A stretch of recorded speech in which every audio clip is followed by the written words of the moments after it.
Bismillahirrahmanirrahim. Alhamdulillahirabbil alamin. Wa bihi nasta'in ala umuri dunya waddin. Wassalatu wassalamu ala asyrafil anbiya wal mursalin wa ala alihi wa sahbihi wa man sara ala nahjihi bi ihsanin ila yaumidin wa ba'd. Allahumma inna nas'aluka ilman nafi'a wa na'udzubika min ilmin la yanfa'. Allahumma 'allimna ma yanfa'una wanfa'na bima 'allamtana. Allahumma aslih ulata umurina wa aslih umurana kullaha wa hafadna wa baladana min kulli su' innaka wali wa dhalika wal qadiru alaih.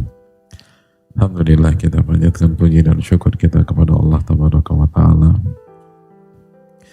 atas segala nikmat dan karunia yang Allah berikan dan Allah limpahkan kepada kita, sebagaimana salawat dan salam semoga tercurah kepada Rasulullah alaihi salatu wassalam beserta para keluarga, para sahabat, dan orang-orang yang istiqomah berjalan di naungan sunnah beliau sampai hari kiamat kelak.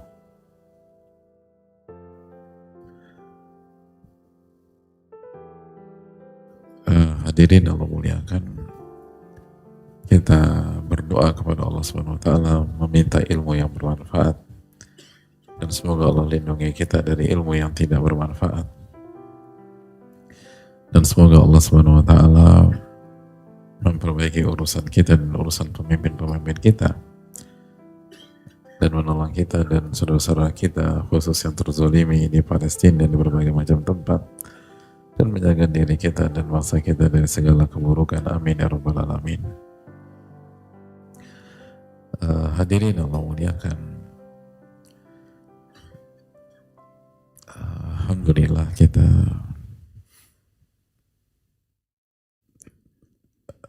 berkumpul di sini, dan kita berkumpul di sini sangat penting karena kita melangkahkan kaki kita, mengeluarkan tenaga, upaya untuk menuntut ilmu, untuk menimba ilmu dan menambah iman, itu di bulan yang dikatakan Rasulullah SAW, dzalika syahrun yakfurun nasu anhu. Bulan Sya'ban adalah bulan yang dilalaikan oleh manusia.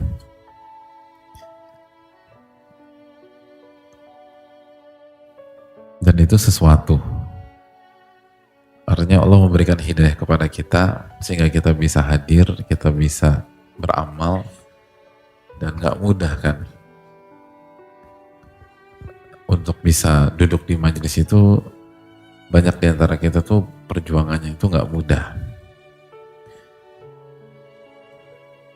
Nah, ketika itu dilakukan khususnya di waktu-waktu atau hari-hari yang dilalaikan oleh manusia, maka itu menambah bobot, menambah keberkahan, menambah pahala, dan menambah optimisme kita bahwa Allah menginginkan kebaikan untuk kita. Itu hal yang besar dan tidak bisa dinilai oleh harta.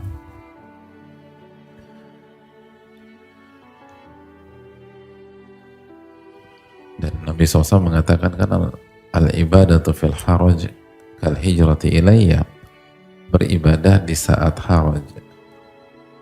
Dan haraj itu diantara maknanya dijelaskan para ulama, di waktu manusia lalai, di waktu banyak fitnah, itu pahalanya seperti berhijrah kepada Rasulullah SAW. Maka ini sangat berharga dan sangat mahal bagi kita semua. Dan hadirin Allah muliakan, di hari-hari ini jugalah Rasulullah SAW bersabda, wa huwa syahrun turfa'u fihi al-a'malu ila rabbil alamin wa ana uhibbu an yurfa'a amali wa ana sha'im. Di bulan inilah amal ibadah itu diangkat kepada Allah. Dan aku aku ingin ketika amalku itu diangkat, aku dalam kondisi berpuasa. Jadi hadis ini, hadis Usama bin Zaid, ketika Nabi SAW ditanya, kenapa sih saya melihat engkau ya Rasulullah SAW berpuasa di bulan Sya'ban dengan frekuensi, dengan jumlah puasa yang lebih besar, lebih banyak daripada bulan-bulan yang lain. Kan Nabi SAW jawab dua. Yang pertama, ini bulan yang dilalaikan manusia. Yang kedua, di bulan ini amal ibadah kita diangkat kepada Allah Subhanahu wa Ta'ala. Dan yang dimaksud amal ibadah adalah amal ibadah selama 1 tahun. Selama 1 tahun. Jadi dari Sya'ban tahun lalu sampai Sya'ban tahun ini, atau dari Ramadan tahun lalu sampai Sya'ban ini. Nah ini kan renungan ya hadirin sekalian, yang harus kita hadirkan di dalam hati dan benak kita, bahwa Nabi kita SAW bersabda bahwa sholat kita, puasa kita, zikir kita, bacaan Quran kita, infak kita, sedekah kita, kajian kita, keikhlasan kita, lalu performa kita sebagai suami, performa kita sebagai istri, performa kita sebagai ayah, performa kita sebagai ibu, performa kita sebagai anak selama 1 tahun ini itu diangkat ke Allah Subhanahu wa Ta'ala di bulan Sya'ban. Makanya Nabi SAW mengatakan, dan aku ingin ketika amalku itu diangkat, aku dalam kondisi berpuasa. Dalam kondisi berpuasa. Nah itu sosok yang dermawannya nomor 1 sallallahu alaihi wasallam.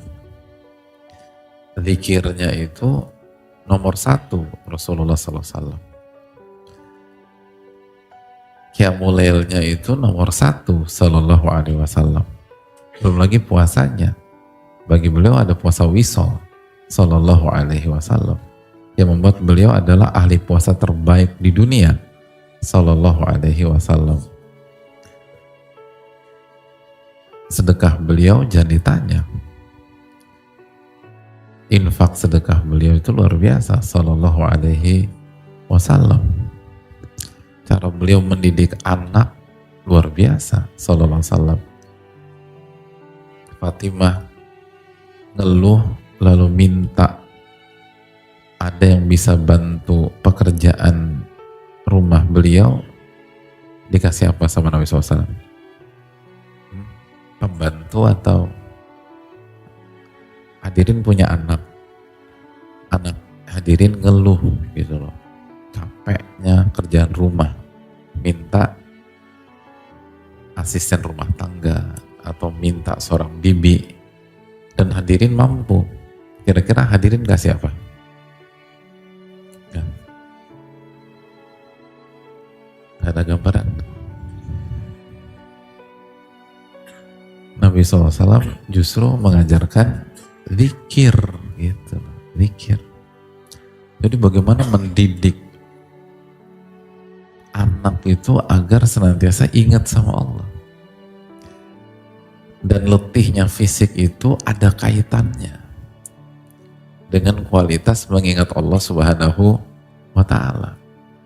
Nah, siapa di antara kita yang di level itu dalam mendidik anaknya?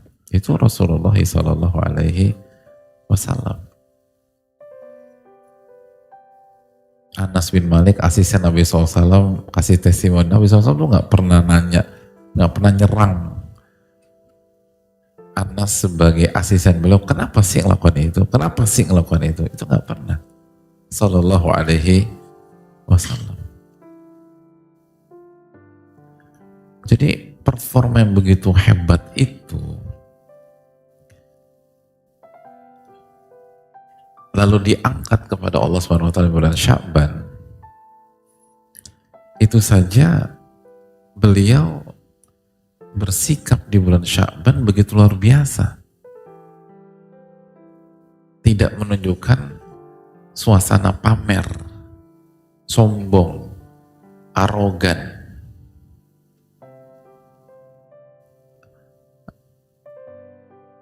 Ujub atau sum'ah, apalagi riya. Justru beliau memilih untuk memperbanyak puasa.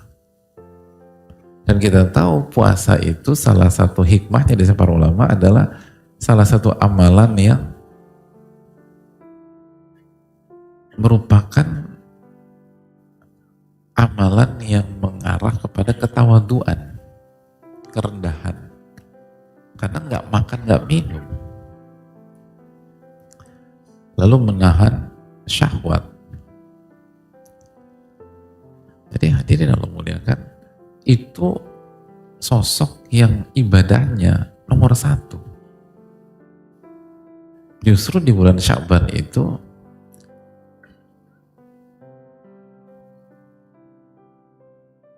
beliau ahli puasa sunnah, dan di bulan Sya'ban nambah lagi puasa sunnahnya itu. Dan itu puasa itu kan ibadah yang bukan ibadah kemeriahan, bukan ibadah yang merendah gitu loh. Nah sekarang kita tanya diri kita, sholat kita setahun ini performanya gimana? Gimana sholat kita hadirin? Sholat 5 waktu kita bolongnya berapa? Jangan ngaku lah kalau bolong. Langsung tobat. Tapi insya Allah nggak bolong. Tapi pertanyaan berikutnya, ikhlas semua nggak tuh? Gitu. Khusyuknya gimana? Hadirin. Khusyuknya gimana? Kadang-kadang tuh kita sholat maghrib jadi makmum, begitu salam, kalau ada orang yang nanya ke kita, mohon maaf, tadi imamnya baca apa ya? Itu bisa bingung loh kita. Apa ya? Gitu. Padahal jawabnya gampang, Al-Fatihah. Loh bener dong. Tadi baca, itu aja udah tertekan. Nah ketertekanan kita itu menunjukkan kan ada sesuatu. Setelah Al-Fatihah itu baca apa? Padahal imamnya baca kulhu, tapi benar-benar bisa lupa gitu loh. Mana yang senyum-senyum nih? Senyum-senyumnya agak dalam hadirin. Nah, kualitas yang seperti itu tuh diangkat kepada Allah di bulan Sya'ban. Nah, pantas nggak kita petantang-petenteng di bulan Sya'ban ini? Atau tenggelam dalam euforia? Atau arogan, atau lepas bebas gitu loh. Atau kita lebih memilih mengikuti Rasulullah SAW, perbanyak puasa, perbanyak amal soleh, nah itu. Perbanyak zikir, mulai buka lagi Al-Quran. Makanya kan kata para ulama seperti dibawakan Ibnu Rajab dan lain-lain, Syahrul Sya'ban, Syahrul Qurra. Bulan Sya'ban itu bulannya pembaca-pembaca Al-Quran. Itu bisa bermakna untuk karakter bulan Sya'ban plus persiapan Ramadan. Sama kayak memperbanyak puasa. Nabi SAW ditanya, ini karena bulan ini dilalaikan manusia dan amal diangkat, dan aku ingin ketika amalku diangkat itu aku dalam kondisi berpuasa, dan dengan banyaknya boleh berpuasa otomatis itu persiapan untuk Ramadan kata para ulama. Nah, tinggal kita nih gimana? 1 tahun loh, menurut hadirin performa puasa sunnah kita tahun ini bagus gak?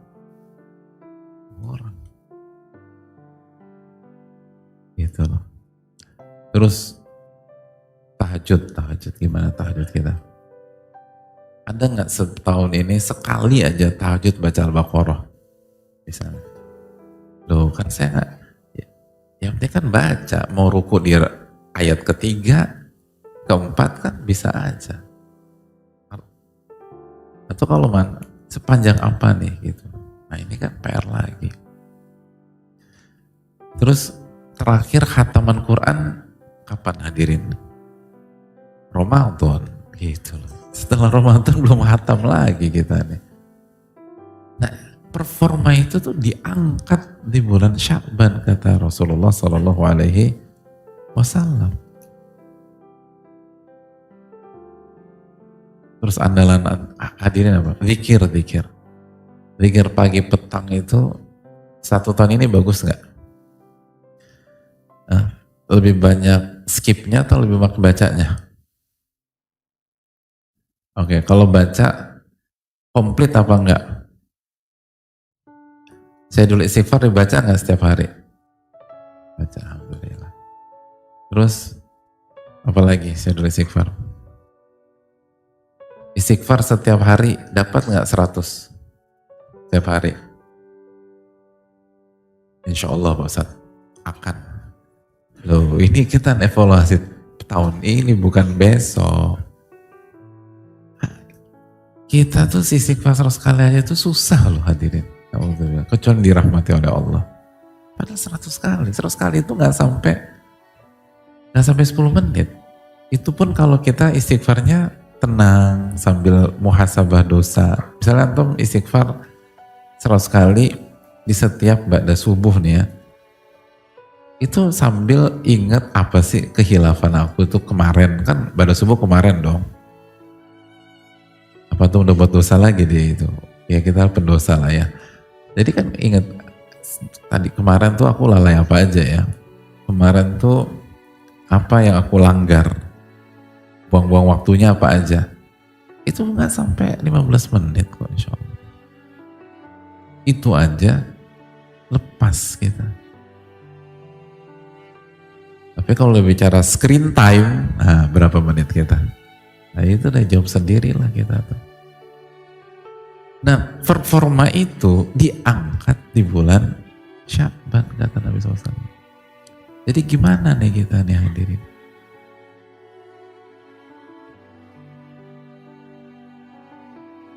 Diangkat. Subhanallah. Jadi kan mumpung sekali lagi bulan Sya'ban masih ada nih hadirin. Jadi jangan tenggelam dalam euforia, seakan-akan performa kita bagus. Ini amal kita diangkat. Rasulullah SAW aja pengen banget dalam kondisi sedang beribadah kepada Allah.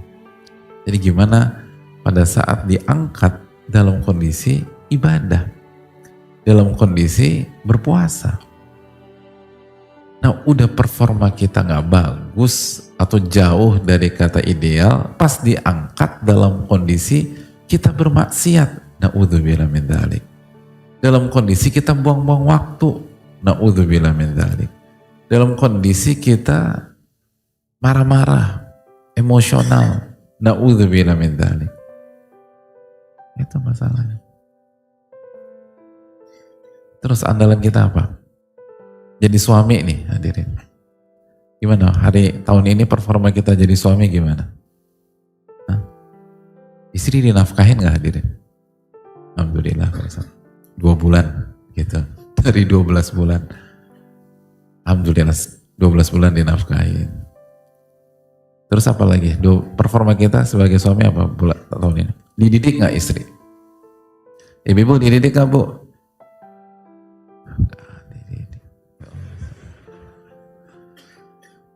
Ku anfusakum wa ahlikum naro. Tafsir Ali bin Abi Thalib radhiyallahu anhu apa?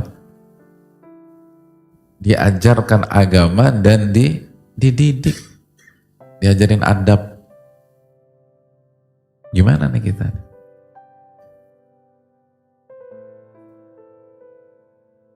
Anak-anak, performa kita sebagai ayah gimana tahun ini?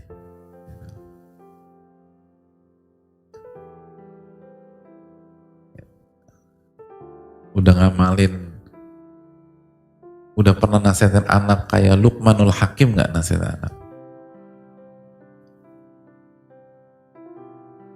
Luqmanul Hakim kasih nasihat gimana? Contoh aja nih, kita ambil satu ayat aja, misalnya ayat ke 17 kalau nggak salah.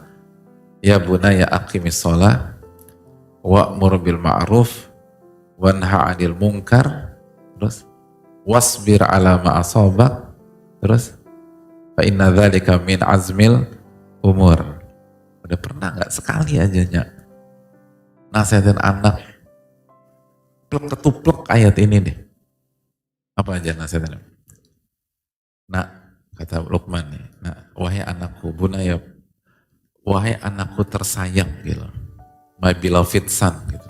Nah, tegakkan sholat. Gimana? Udah belum? Gimana hadirin? Tuh. Anak sudah diperintahkan sholat belum? Udah diajak sholat? Cara manggilnya gimana kalau anak sholat? Bocah sholat loh. Loh, kita nggak tahu loh, kan anak sendiri. Ini ya bunai, wahai bunai. Gitu.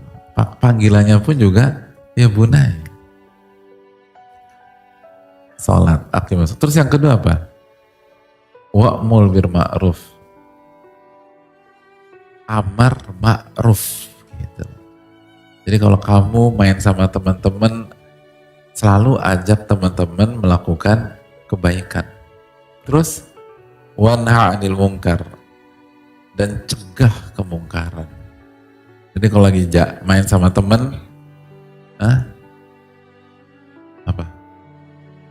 Ada yang nggak mau sholat, dinasihatin, diajak sholat, dicegah. Pernah nasihatin gitu nggak? Ini jomblo semua, masa jomblo semua sih? Misalnya anak kita sekolah, pokoknya kalau di sekolah ada kemungkaran, cegah, gitu. Udah. Apalagi kalau hari ini kita tahu ujian fisika. Nah, kalau ada kemungkaran, cegah. Kalau ada teman nyontek, cegah. Kasih tahu bu guru. Wah, selesai nasibnya. Astagfirullah. Harusnya kan pada dasarnya begitu pendidikan. Nanti gurunya nasihatin. Tapi kan coba. Pernah gitu gak sih sama anak? Nggak pernah nanya ya. Itu teman-teman kamu tuh kalau sekelas nyontek gak sih? Ya nyontek sih Pak. Kamu nyontek gak? Ya nyontek. Bagus kayak papa gitu. Akhirnya kita dukung orang tuh nggak benar hadirin. Karena papanya nyontek dulu. Gak semua ya.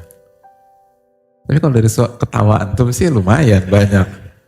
Jadi hadirin Allah muliakan, ini kan si simpel itu aja. Wanha 'anil munkar. Kalau anak kita di sekolah tuh apa kemungkarannya? Ya udah itu. Terus berhenti, enggak, wasbir ala ma asabak. Dan sabar terhadap apa yang menimpa kamu. Kamu kalau amar ma'ruf nahi munkar, pasti banyak yang nggak suka sama kamu. Sabar kamu, Gitu. Jadi kalau ada yang nyinyirin, ada yang bully, sabar. Gitu. Sabar, jangan ini. Karena fa inna dzalika min azmil umur, karena amalan-amalan itu, sholat, amar ma'ruf nahi munkar, sabar, itu perbuatan-perbuatan yang hanya dimiliki orang-orang yang punya azm yang kuat. Hanya dimiliki oleh orang-orang yang punya mentalitas yang hebat gitu. Itu contoh. Nah kita sebagai ayah, sebagai ibu udah begitu belum? Wah, PR kita tuh banyak banget. PR kita tuh banyak banget hadirin. Gitu. Sampai di agak dalam sedikit ya. Kan banyak kita kan orang tua ya kan. Dan kita punya PR loh nih kalau bawa anak ke masjid dan seterusnya. Sampai coba baca satu ayat berikutnya deh atau dua ayat berikutnya biar sekalian nih. Biar kita evaluasi performa kita nih tahun ini bagus nggak? Wala tusa'ir khaddaka linnas kata Allah. Allah menyampaikan Luqman itu kamu itu kalau ketemu manusia itu jangan berpaling karena sombong. Jadi kalau ketemu sama manusia itu dihadepin. Jangan buang muka gitu loh. Jangan buang muka. Wala tamshi fil ardi maraha, dan jangan jalanmu itu petantang petenteng. Jangan jalan kamu itu belagu. Jangan jalan kayak orang sombong. Jangan jalan kayak orang angkuh. Gak boleh. Innallaha la yuhibbu kulla mukhtalin fakhur. Allah tuh gak suka sama orang sombong, baik sombong dengan ucapan dan perbuatan, atau perbuatan dan ucapan. Gitu loh. Terus berikutnya, biar kita sadar nih performa kita nih. Berikutnya apa? Waqsid fi masyika. Kalau jalan, nggak boleh terlalu cepat dan nggak boleh lelet. Kalau jalan, nggak boleh cepat-cepat dan nggak boleh lelet. Waghdud min sautika. Dan kalau bicara nggak boleh teriak-teriak. Allahu Akbar. Bayangkan. Orang tua tuh harus ngajalin gestur ke anak, body language ke anak. Kalau ketemu, hadap. Kan sana kan anak kecil gitu kan, salam terus gitu. Kalau ketemu orang, natep, hadap, itu. Wala tusair khaddaka linnas. Jangan buang muka ke orang. Kayak gitu kan anak kecil ngelengos aja gitu jalan. Salam lagi, hadepin. Ini tante ini om ini abangmu, ini tetangga, sama ya. Gitu. Cara jalan bayangin. Siapa di antara kita ngajarin anak cara jalan? Ini cara jalan harus diajarin. Cara jalan bayangin. Cara jalan. Terus kecepatan berjalan harus diajarin ke anak. Kecepatan. Ini ayat loh. Kita baca ayat Quran ini. Di ayat Quran itu, Muslim itu diajarkan bagaimana ngadepin orang, gesturnya seperti apa, jelas gitu. Kalau ada orang di sini, antum harus natap ke situ. Jangan, apa kabar mas? Baik, lu gimana? Ini di sini orangnya, gitu loh. Kan repot. Kalau antum jadi orang di sini gimana perasaannya? Kan tersinggung. Harus ditatap. Terus jalan harus tawadhu. Tapi kecepatannya nggak boleh lelet, nggak boleh cepet-cepet. Kecepatan diajarin. Kecepatan jalan diajarin. Coba siapa kita nih orang tua, siapa yang udah ngajarin anak kecepatan berjalan? Subhanallah. Dan siapa di antara kita udah ngajarin anak volume dan volume suara? Kalau mau bicara jangan teriak-teriak, jangan terlalu tinggi, jangan kayak orang kumur-kumur. Iya beneran, saya dulu tuh sama ibu, sama ayah, sama om saya tuh udah kena terus sudah. Kalau ngomong jangan kayak kumur-kumur supaya salah. Ya itu poin. Itu diajarin, ada dalam Al-Quran ini loh. Ini Al-Quran ini hadirin. Dan nanti kita akan masuk Syahrul Quran Ramadan. Ini Al-Quran. Setinggi itu hadirin, semewah itu, sehebat itu. Dan sekarang ini digarap oleh pihak lain. Di banyak pihak lain. Dan kita gak ngamarin itu. Oleh banyak pihak hari ini atas nama peradaban yang modern. Ini diajarin nggak? Diajarin. Gimana cara berdiri, gimana cara berjalan, gimana kecepatan berjalan, gimana natap orang, gimana gestur kalau bicara. Semua diajarin. Nah balik lagi, kira-kira nih performa kita sebagai ayah, sebagai ibu, tahun ini bagus apa enggak? Nah, itulah. Nah performa itu diangkat di bulan Sya'ban kepada Allah. Nah masih pantaskah kita mengisi hari-hari ini kayak tanpa beban gitu? Santai, ketawa-ketawa, seru-seruan. Performa Anda diangkat di hadapan Allah. Dan PR-nya banyak. Celahnya itu banyak. Makanya Nabi SAW, wa ana uhibbu an yurfa amali wa ana shaim. Ini penting. Dan aku ingin ketika amalku diangkat, aku dalam kondisi puasa. Dan puasa itu kan berarti detik demi detik itu ibadah. Kan itu. Dan ibadah yang kaya akan keikhlasan, ketulusan, intimate dengan Allah Subhanahu wa taala, ketawaduan. Orang puasa kan tawadu gitu. Gak arogan gitu kan. Nah ini cocok hadirin sekalian. Nah, coba evaluasi kita puasa kita di bulan Sya'ban ini gimana hadirin sekalian. Lalu bukan hanya puasa aja, cek ibadah-ibadah kita.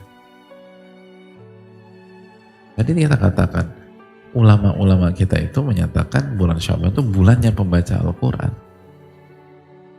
Karena ini penting, benar-benar penting. Dan secara otomatis kalau performa kita bagus di bulan Sya'ban, ini menjadi bekal berharga untuk memasuki Ramadan. Jadi kenapa salah satu penyebab Nabi SAW begitu luar biasa di Ramadan, karena di bulan Sya'ban itu Nabi SAW performanya udah di atas rata-rata. Bukan performa bagus standar, bukan. Tapi bagusnya itu di atas rata-rata. Itu testimoni dari orang-orang terdekat Nabi SAW. Bahwa Nabi SAW tidak pernah terlihat berpuasa lebih banyak dibanding berpuasa di bulan Sya'ban. Berarti standar ibadah beliau di atas rata-rata. Nah pertanyaannya, gimana dengan standar atau bagaimana dengan kondisi ibadah kita sampai hari ini? Jarak kita dengan Ramadan tinggal belasan hari lagi hadirin. Sebentar. Ini akan cepat. Nah, seperti apa kualitasnya? Ini yang harus kita renungkan. Karena ini penting banget. Itulah hadirin sekalian.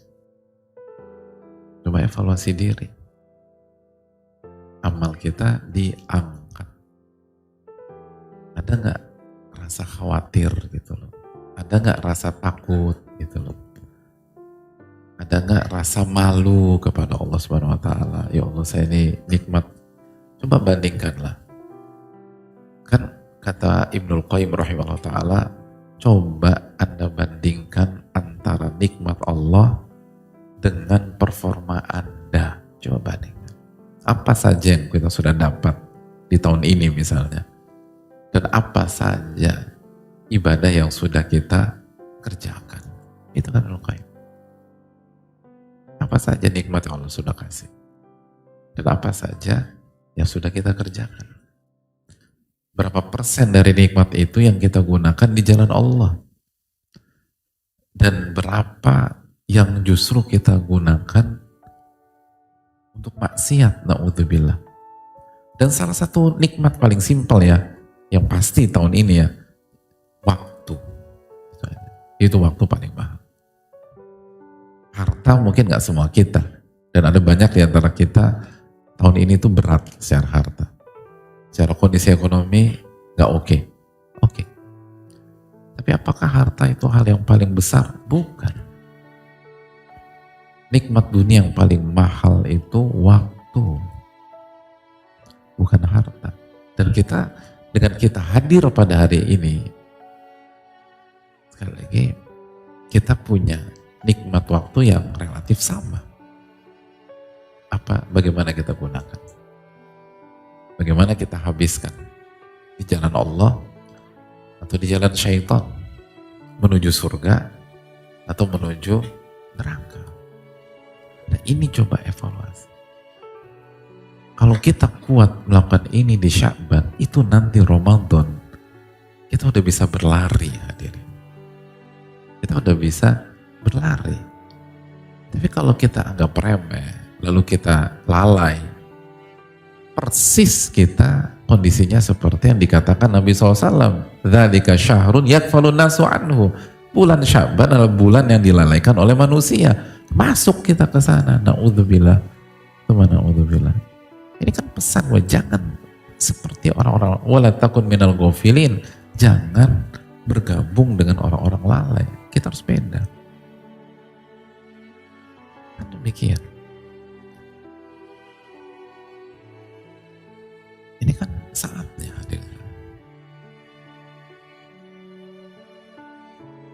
Kita dalam hidup kita suka itu nggak pernah ngalamin kalau kita harus laporan job kita selama 3 bulan ini, 6 bulan ini, atau 1 tahun ini. Pernah ngalamin itu kan? Dimana kita harus laporan, atau misalnya yang skripsi, atau yang buat tesis, atau buat disertasi, kan harus lapor terus tuh perkembangannya ke dosen pembimbing misalnya. Pada saat hari kita buat laporan, kira-kira kondisi kita gimana? Kita otomatis akan buka-buka lagi. Kita akan muhasabah. Kita akan introspeksi. Fokus kita ke arah itu. Ke arah job desk kita. Nah, ini diangkat ke Rabbul Alamin. Masa gak ada konsentrasi? Masa gak ada fokus ke sana? Masa kayak menghabiskan waktu begitu aja? Masa kita samakan Sya'ban dengan bulan-bulan lain? Di bulan ini diangkat oleh Allah. Amalan 1 tahun. Yang ternyata kalau kita boleh jujur, PR-nya banyak. PR-nya banyak. Harusnya kan kita tawadu, merendah, banyak ibadah, banyak bantu orang, muhasabah. Kenapa ya saya tuh kenapa performa sholat berjamaah saya tahun ini nggak bagus? Apa penyebabnya? Karena selalu begitu dong. Kan begitu kan, kita kalau mau laporan kan demikian. Banyak istighfar, banyak taubat, kan gitu. Bukan tiap hari sibuk sendiri gitu, atau ketawa sendiri, sibuk dengan gadget kita yang ngebuang-buang waktu. Kalau nggak buang-buang waktu nggak masalah, tapi buang-buang waktu kan gitu. Makanya kalau hadirin punya 2 pegawai gitu, dua-duanya tugasnya cukup berantakan. Yang satu masuk ke ruang kerja kita sambil fokus ke gadget. Dia buka pintu, tutup, duduk, kita udah nunggu nih. Dia nggak ngeliat kita. Bapak, oh gitu. Apa kabar Pak? 5 menit lagi ya Pak. Terus ketawa-ketawa, cengengesan, ngakak-ngakak gitu lah. Terus kita lihat jobnya berantakan hadirin. Nah enaknya pegawai gini hadirin apakan? Jujur. Hah? Gitu loh. Sambil makan permen karet, terus buat terus masuk ke mukanya, Terus bunyi cetak, cetok, cetak, cetok, santai aja deh. Ini berantakan nih, tapi santai nggak ada beban. Gitu. Gaya duduknya juga angkat kaki, gitu loh. Nah, kira-kira hadirin gimana? Nanti, lalu setelah berikutnya datang pegawai kedua, sama-sama berantakannya. Tapi begitu masuk, udah pucet dia. Santun, Assalamualaikum Pak, mohon maaf. Katanya Bapak manggil saya, ya sini. Minta maaf terus, mohon maaf Pak. Mohon maaf ya Pak. Terus mohon maaf terus gitu. Ini kenapa gini? Emang karena dosa-dosa saya Pak, gitu. Emang saya lalai. Saya butuh bimbingan terus dari Bapak. Saya butuh arahan. Oh bukannya saya udah arahkan? Iya, siap salah Pak. Emang saya salah. Terus mohon maaf, mohon bimbingan, mohon maaf, mohon bimbingan. Kira-kira kebijakan kita dengan yang pertama dan kedua sama apa enggak? Beda. Yang kedua ada peluang dimaafkan enggak? Itu. Ya. Oh kamu pucat banget? Belum makan ya? Iya Pak, belum makan. Dari kapan? Dari subuh Pak. Kenapa? Nggak selera gitu loh. Kesian nih gitu. Wah, dia belum makan gitu. Kalau orang puasa kalau ditanya jam 12 udah makan atau belum, jawabannya apa? Sama diri. Itu. Nabi SAW ingin ketika amalnya diangkat dalam kondisi puasa, kan ada pengaruhnya itu loh puasa. Puasa itu spesial. Iya kan? Hadirin ketemu itu tadi mungkin ART atau misalnya ini buat salah, pengen marah besar, ternyata dia belum makan 3 hari, jadi marah nggak? Bisa jadi nggak jadi marah. Gitu. Nggak jadi marah. Karena nggak makan itu mengundang iba dan belas kasih. Belas kasih itu kaidah diri. Benar nggak sih? Ya. Makanya salah satu andalan tukang minta-minta dari dulu itu apa? Lo makan. Lo beneran. Tapi kok gemukan dia daripada saya, misalnya begitu. Kita nggak mengatakan bohong, enggak. Mungkin dia emang belum makan dari beberapa hari yang lalu. Tapi kan kita bertanya-tanya aja, enggak. Tapi itu selalu demikian. Jadi puasa ini spesial hadirin. Kepalanya besar, lalu keutamaannya besar. Dan secara konteks dapat. Secara konteks tuh dapat. Pokoknya gini, kita tahu diri aja lah hadirin. Performa kita di tahun ini tuh hadirin jawab sendiri aja lah. Nah sekarang gimana nih? Apakah kita mau tutup mata atau kita mau melakukan sesuatu di bulan Syaban ini? Karena mungkin kita acuh nggak acuh di dunia, tapi kan nanti kena di akhirat hadirin sekalian. Jadi kalau kita perbaiki performa kita di Syaban, sekaligus persiapan menuju Ramadan, maka peta akan berubah. Masih ada waktu hadirin. Masih ada waktu. Dan ini penting. Ini sangat penting untuk kita bersama. Jadi sekali lagi jamaah sekalian, itu yang ingin ditekankan untuk momentum di hari-hari ini.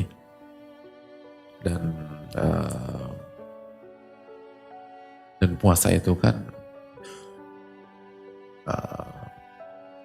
artinya ibadah keikhlasan. Sampai Allah mengatakan puasa itu untukku, gitu. Puasa itu untukku. Karena kita tahu orang puasa itu meninggalkan syahwatnya untuk Allah Subhanahu wa Ta'ala. Gitu.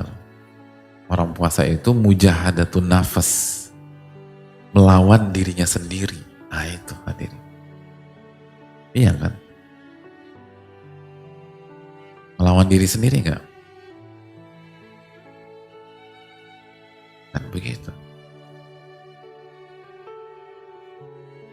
Jakarta jam 1 siang. Cuaca benar-benar cerah panas. Es kelapa muda misalnya. Itu untuk kita lagi puasa. Untuk mengatakan tidak, itu melawan diri sendiri enggak? Melawan diri sendiri.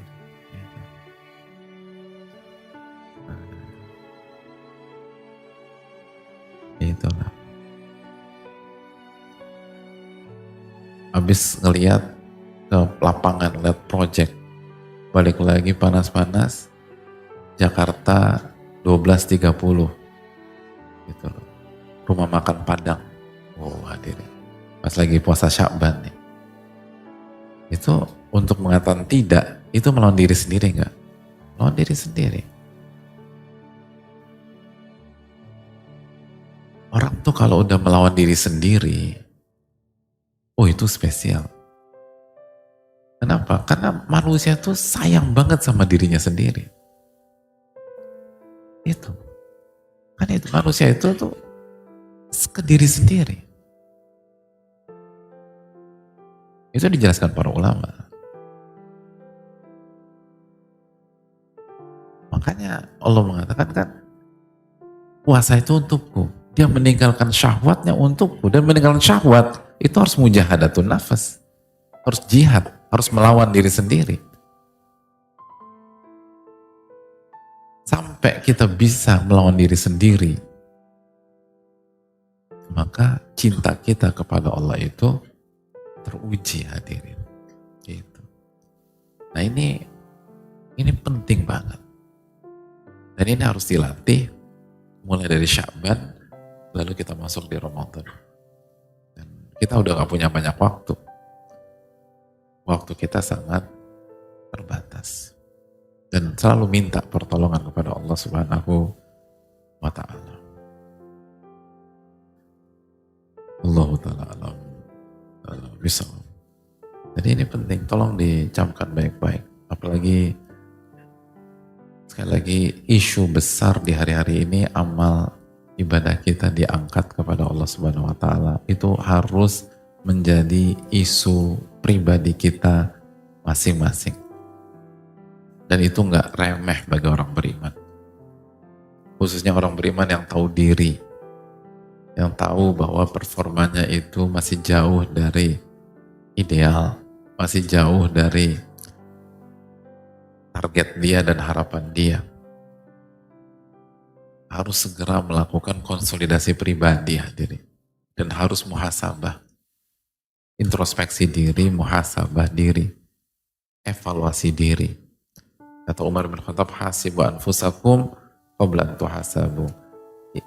Evaluasi diri sebelum Anda dievaluasi sama Allah di hari kiamat. Evaluasi diri terus, evaluasi diri terus, evaluasi diri terus. Ini bulan Sya'ban. Dan sekali lagi, persiapan untuk Ramadan. Itu penting. Karena Ramadan tidak semudah yang kita bayangkan. Dan performa kita di Ramadan setiap tahunnya sebelumnya bukti bahwa Ramadan itu kalau nggak Allah kasih taufik, kita bisa goncang juga hadirin. Kita bisa lengah juga. Apalagi kalau nggak pakai persiapan. Coba evaluasi diri kita.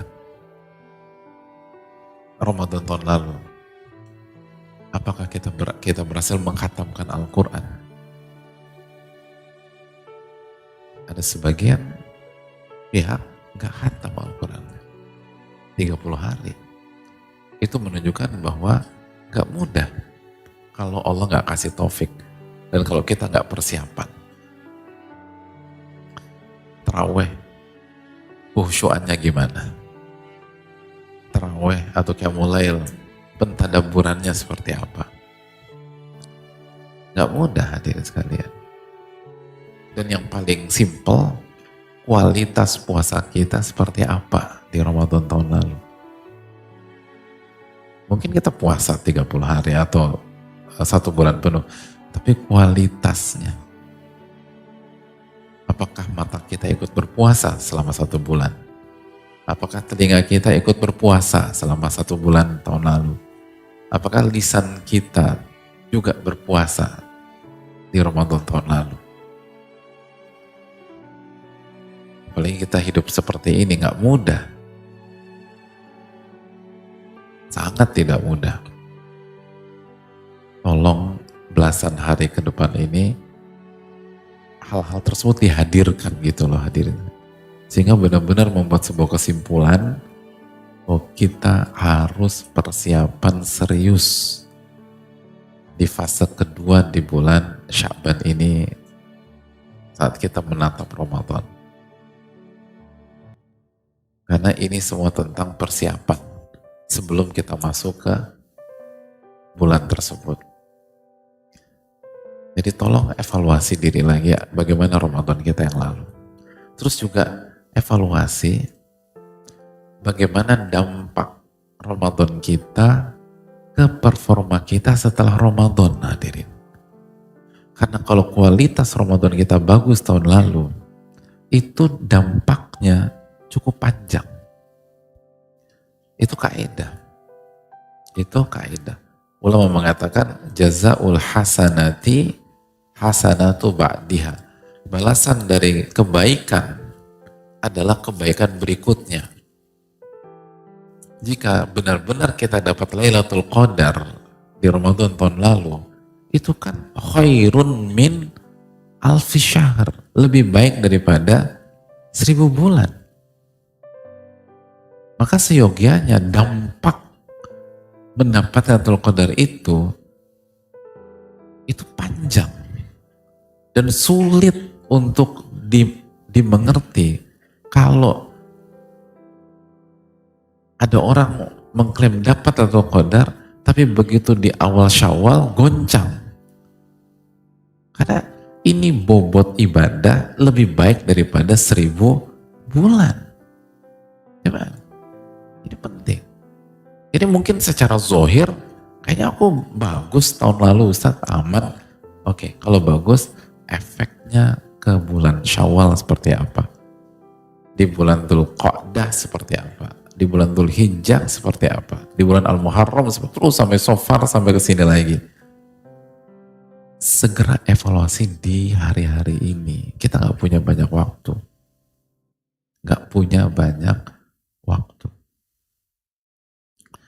Lalu cari apa penyebabnya.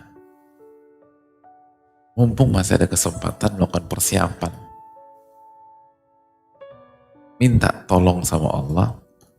Karena seringkali masalah itu akan terus menjadi misteri penyebabnya karena kita nggak muhasabah. Karena kita nggak mengevaluasi. Tapi begitu kita mengevaluasi, kebuka tuh, Allah buka, Allah fatah. Oh ternyata masalahnya ini, oh ternyata Ramadan tahun lalu tuh kebanyakan bukber yang kepanjangan gitu. Bukbernya gak ada masalah, tapi gak pulang-pulangnya itu yang masalah hadirin. Kan sering gitu, apalagi kalau udah ketemu sama banyak, ya bukber sebentar. Tapi jam 11 masih ngobrol segala macam, setengah 12, gimana hidup lo? Pertanyaannya gimana hidup lo hadirin? Kan panjang gitu loh. Susah. Gimana hidup lo itu udah berat pertanyaan gimana hidup lo. Terus kita ketemu di usia 30, 40.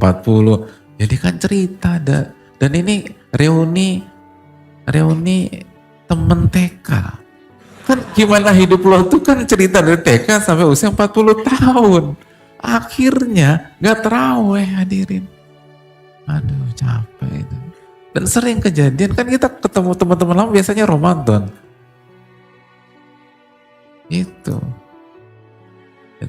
Itu yang apa yang normal. Nanti kalau yang pas TK 3 kali pindahan, ketemu teman TK 3 kali, hadirin. Panjang lagi gimana hidup lo. Nah ini yang perlu didudukkan. Nah kalau kita nggak mengevaluasi diri, hal-hal yang kayak gitu tuh lepas. Tapi kalau kita, ini kenapa ya kemarin kok nggak selesai hataman aku ini? Gitu loh. Atau itikaf gitu loh. Alhamdulillah kita itikaf. Full misalnya. Tapi kualitasnya gimana? Begitu kita evaluasi baru ketahuan gitu. Oh ternyata aku tuh waktu itikaf sih tapi ngobrol sama sebelah gitu loh. Yang sebelah kiri curhat. Itu akhirnya yang baru a'udzubillahi minasyaitonirrajim akhirnya ngobrol. Terus panjang sampai imamnya qiyamulail gitu. Jadi nggak dapet. Itu akan terungkap kalau kita muhasabah. Lalu kita buat strategi gimana agar itu nggak terulang di Ramadan tahun ini kalau Allah kasih kesempatan kita bersama Ramadan. Jadi selalu berpikir demikian. Mumpung ada kesempatan. Kenapa kita angkat poin ini hari ini? Hadirin masih punya waktu untuk mempersiapkan ini semua. Sehingga hadirin bisa dapat 2 fadilah, 2 keutamaan sekaligus. Beribadah di bulan Sya'ban dan dapat keutamaan beribadah di saat manusia lalai. Lalu yang kedua sekali lagi persiapan di Ramadan. Kan kita udah dengar ustadz-ustadz kita bilang ulama dulu itu mulai doa itu 6 bulan yang lalu, hadirin. Dan doa itu bagian dari persiapan agar mereka ketemu Ramadan. Jadi mereka dari 6 bulan yang lalu udah doa, udah fokus ke Ramadan. Jadi nggak ada waktu lagi sebenarnya kita kalau kita ingin dapat maksimal gitu loh. Jadi ini yang perlu ditanamkan bersama-sama dan penting, selalu penting. Ramadan itu selalu spesial dan selalu menarik perhatian orang-orang beriman. 6 bulan ulama-ulama kita tuh sudah menatap 6 bulan. Jadi kalau kita punya iman, maka kita jelas akan terfokus ke Ramadan. Dan di waktu yang sama kita tampil bagus di bulan Sya'ban. Sehingga 2 hal tersebut tercapai, hadirin. Tercapai. Dan banyak istighfar, banyak taubat kepada Allah. Istighfar. Kan kita udah belajar materi kita bahwa penuntut ilmu itu selalu bersama taubat dalam hidupnya. Selalu bersama istighfar dan taubat. Itu penuntut ilmu. Selalu istighfar, selalu taubat. Selalu istighfar, selalu taubat. Itu tadi. Dawamu taubah kan. Itu karakter penuntut ilmu. Perbanyak taubat dan istighfar. Fokus ke diri sendiri. Lalu orang lain secara positif. Penuntut ilmu itu hobi cari-cari kesalahan pribadi. Dalam konteks muhasabah. Bukan cari-cari kesalahan orang lain secara negatif. Itu penuntut ilmu. Makanya dia suka, mereka tuh hobi banget istighfar, hobi banyak bertaubat, istighfar, bertaubat, dan momentum Sya'ban itu sangat bagus dan persiapan menuju Ramadan. Karena itu tadi, coba evaluasi. Ramadan tahun lalu itu istighfar dan taubat kita gimana menjelang Ramadan. Makanya evaluasi itu penting. Baru keungkap, iya ya tahun lalu itu kurang. Iya ya tahun lalu itu gak banyak aku beristighfar. Nah, mumpung masih ada waktu, perbanyak. Dan nanti kita lihat bedanya antara Ramadan tahun ini dengan Ramadan tahun lalu. Itu hal penting. Jadi harus dibakar lagi, harus disemangatkan lagi. Jangan sampai Ramadan hanya jadi acara tahunan gitu loh, sayang banget. Dan itu kan blind spot kita terhadap rutinitas. Sesuatu yang rutin, sebagaimana sudah sering kita sampaikan, kathratul misas tumitul ihsas. Sering berinteraksi membunuh perasaan dan sensitivitas. Seringnya berinteraksi membunuh perasaan dan sensitivitas. Itulah. Orang tua yang sudah gak ketemu anaknya selama 30 tahun, bayangin. Atau anak yang ketemu orang 30 tahun. Begitu ketemu gimana? Di airport, Suta Terminal 3. Oh, lari, meluk, nangis. 30 tahun gak ketemu. Itulah. Kalau hadirin ketemu ayah terakhir tadi malam. Itu pun diomelin. Subuh ketemu. Lari, meluk gak? Nah itu, kenapa? Ya tadi malam udah ketemu Pak Ustadz. Diomelin lagi. Gitu. Tapi kalau terakhir ketemu 30 tahun yang lalu, dan terakhir ketemu diomelin, insya Allah masih lari. Dan meluk. Gitu. Dan nangis bahkan, minta maaf. Jadi, orang tuh kalau udah rutin ketemu, biasa aja. Gitu loh, biasa aja. Kalau rutin ketemu. Kita ketemu anak kita, dia mau berangkat atau kita mau berangkat ke kantor, dia mau berangkat ke sekolah. Serius nggak? Gitu. Natap wajahnya tajam-tajam nggak? Nggak kan? Paling pergi deh. Tapi itu tadi, kalau 15 tahun nggak ketemu, pelukan hadirin, pelukan. Itu kalau rutin tuh biasa udah, rutin. Nah ini Ramadan ini rutin hadirin, masalahnya. Rutin setiap tahun. Makanya beda.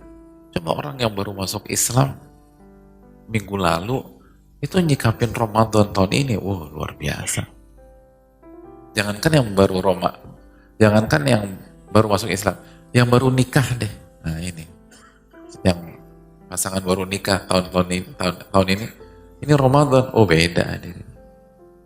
Itu istri tuh akan buka semua buku resep mencari ya gitu. Tapi kalau udah 10 tahun bersama di Ramadan, mie instan hadirin. Nggak semua tentu saja, tapi ya kadang-kadang suka begitulah. Aku lupa lihat, kita lanjutkan. Subhanallah, la ilaha illa anta, astaghfiruka wa atubu ilaik. Assalamualaikum warahmatullahi wabarakatuh. Assalamualaikum warahmatullahi wabarakatuh. Bismillahirrahmanirrahim. Alhamdulillah wassalatu wassalamu ala rasulillah wa kita buka sesi Q&A. Semoga Allah kasih taufik pada kita.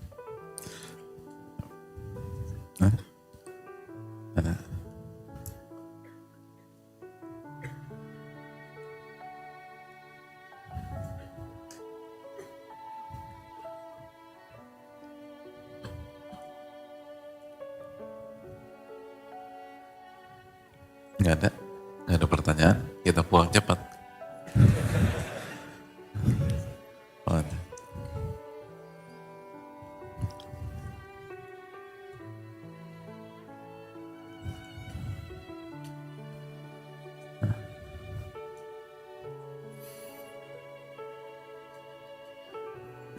Syukran.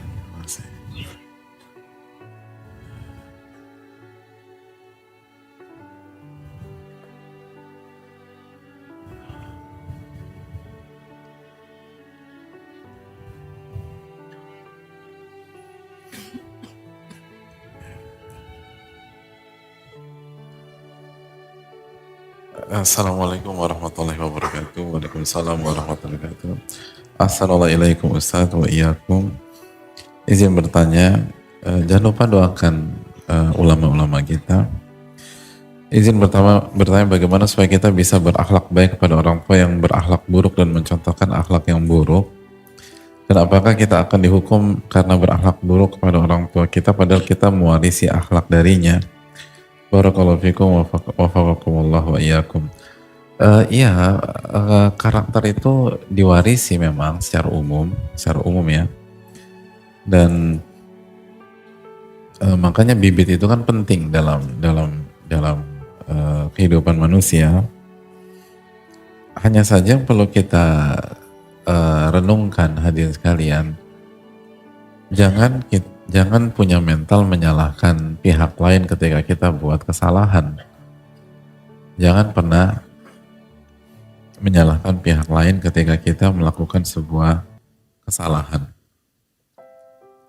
Itu hal yang penting untuk kita camkan bersama-sama, karena banyak faktor dan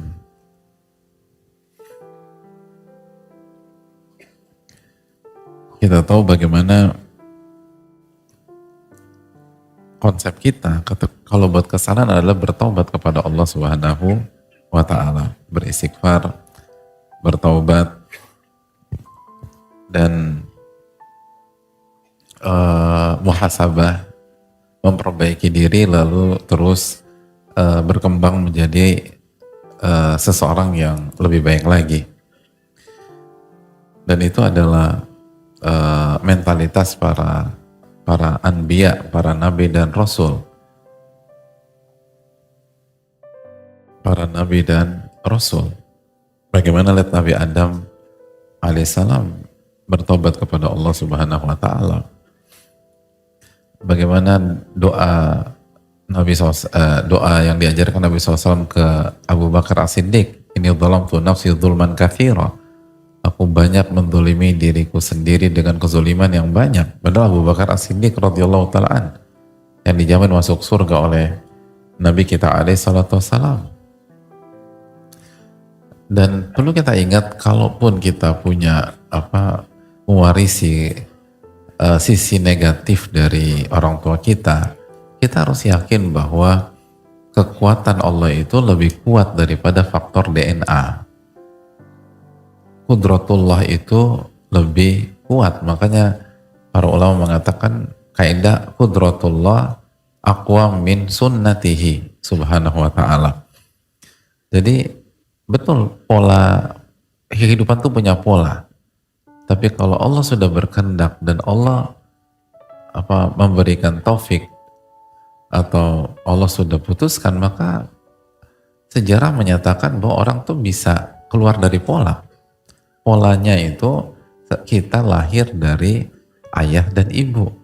Tapi Nabi Isa kita tahu bersama hanya dari ibu saja. Itu keluar dari pola. Itu keluar dari pola. Ketika laut terbelah menjadi 12 jalan, itu keluar dari pola. Karena secara pola nggak bisa demikian. Tapi kalau Allah sudah berkehendak, maka kejadian itu bisa berubah demikian.